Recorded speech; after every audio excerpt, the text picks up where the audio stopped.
I'm Tony, he's Mike, and we're going to do a quick and dirty on Guillermo del Toro's brand new remake of an old film, Nightmare Alley. The original version of Nightmare Alley is a 1946 film starring one of my all-time favorites, Tyrone Power. It is actually his attempt to escape the romantic leading role types, and so he basically... because he's a carny who becomes a con man who is basically tied up in a big, nasty film noir. And Guillermo del Toro, who has phenomenal taste, decided, you know what? This movie deserves a remake, and I'm getting all top-tier talent, and I'm going to make a fucking great movie that no one will go see, but I just won an Academy Award for The Shape of Water, so you know what? I'm going to make it anyway. And the sad part of it is no matter how good I try to tell you this film is, you're probably not going to bother to see it. Never mind that Kate Blanchett is phenomenal. Never mind that Bradley Cooper is great. Never mind that Hellboy himself is the guy who runs the carnival. Never mind that it is a... Well, don't forget the Green Goblin is also actually running the carnival. The Green Goblin is in there. And on top of all that, we've got men eating chickens and midgets and electric chairs. And it's a phenomenal, deep, interesting, entertaining movie that is a satisfying, great film noir. And sadly, because most of you have never heard of what it is, you're not going to go see it, and shame on you. You're what's wrong with cinema. Mike, why don't you tell us what your thoughts are? Do you feel good now? You feel good? I feel better. Okay, so. all right. So it's a rock solid film. It's really good. Tony already talked about the talent is impeccable. It's shot is awesome. You definitely feel like you're back in that era. I'm assuming it's the 20s. 40s. Is it the 40s? Yes, World War II starts. That's right. During the course of the film. Right. Yeah. Because they mentioned the invasion of Poland in it. Yes, you're correct. It will make you feel dirty. It is a dirty movie. In just about every way you can think of. Like it's not a good portrayal of humanity. No, it really what it all boils down to is it is.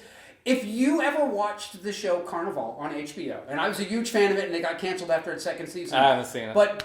But they really kind of followed through. And this is a period piece. This was from a book that was written back in the 40s. Mm-hmm. It's about that particular time period, but it wants you to know that, you know what? There's a reason why carnies have bad reputations as grifters and slimy and con men, and they're really out to rip people off. And this film demonstrates for you in spades.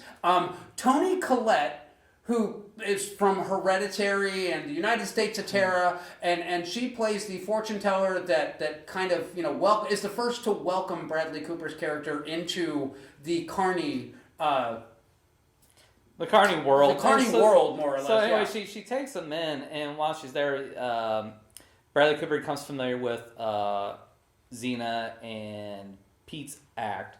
Yep. Or the older couple. Pete's actually an older gentleman in this movie.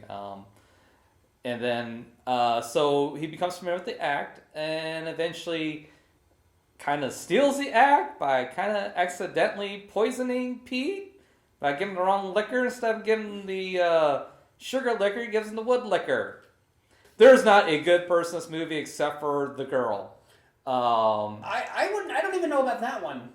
And I'll tell you why. She falls into a moral gray area simply for the fact that she knows what the scam is and she's in on it.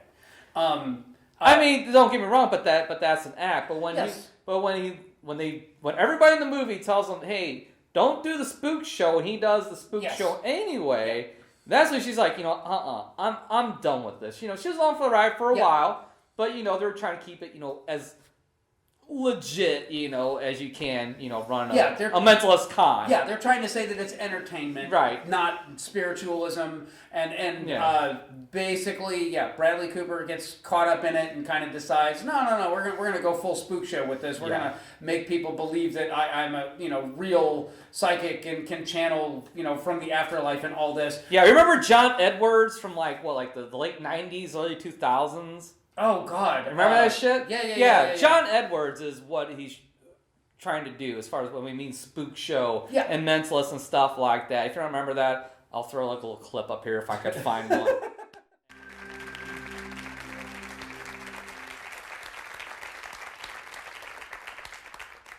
Welcome to Crossing Over. My name's John Edward. What I'd like to do is just kind of go over some of my symbols so that when we start connecting you and your family or friends that are coming through, it'll better help you understand what I'm talking about. You're going to hear me talk about people being above you, that's older, to your side around the same age, and below you would be younger. When I get their names, I could be off by the way it sounds, but not the first part, the initial, or what it kind of sounds like. Your job is just to confirm and verify what's coming through, not to do your own reading, not to do your own session. But it is a powerful movie. Absolutely. It is a impeccably executed script. It is beautifully shot. I could not find a flaw with this film. And as much as I love the original Tyrone Power of this, I will buy this one on Blu-ray as soon as it is available. I know that it's available in theaters and on HBO Max right now. If you've got HBO Max, stream the hell out of Watch this. It is one of the best 2.5 hours I spent in front of a screen in a very long time. And so far, it is the best film I've seen in 2022. We're not that far into it either. I mean, it's February. February 5th 6th. as we're recording this, 5th or 6th. But but it is a solid recommend for me. It's a heavy movie, it's a dark movie, and you'll want to like wash your soul when you're done with it. It's pretty brutal. That sums it up nicely, and I'm just going to say this right here is exactly the kind of remakes I would love to see more of. Same but here. I know that I'm not going to get, because this is a movie that a lot of people aren't familiar with, and so he's reintroducing the story to a whole new audience that has never heard of it. And the stunning part of it is that you realize that, you know what, things weren't as naive in the good old days as people would like to tell you. This story picks up exactly from the book, and it is the first real film noir I have seen in a long, long time. This watches like the great film noir. As Scotty was saying, they're pushing for a redo, not a redo, but they're going to do it release in black and white. There's a petition for it to release in black and white, so you get that really noir look for it. I don't know. I mean, I don't call it a noir in a traditional sense.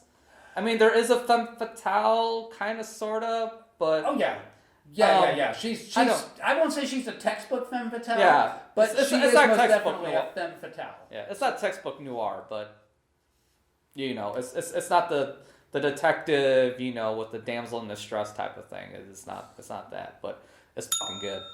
It's really fucking good. Prove him wrong. Watch this. Let us know what you think about it. They dumped it out at this time of the year, and this is notoriously the dumping ground for films they don't think are going to do well. Yeah. And so they kind of doomed it, and this is such a quality film. I can't imagine someone going, dump it in February. It makes no sense to me. Yeah. So yeah, high recommend. Don't skip this one. You'll regret it if you do. That's what I got for you. All right. That's all I got. So And I don't know what we're watching next, but we'll watch something. throw it down in the comment if there's something streaming out there you want us to watch and do a review. Let us know. All right. See you guys next time.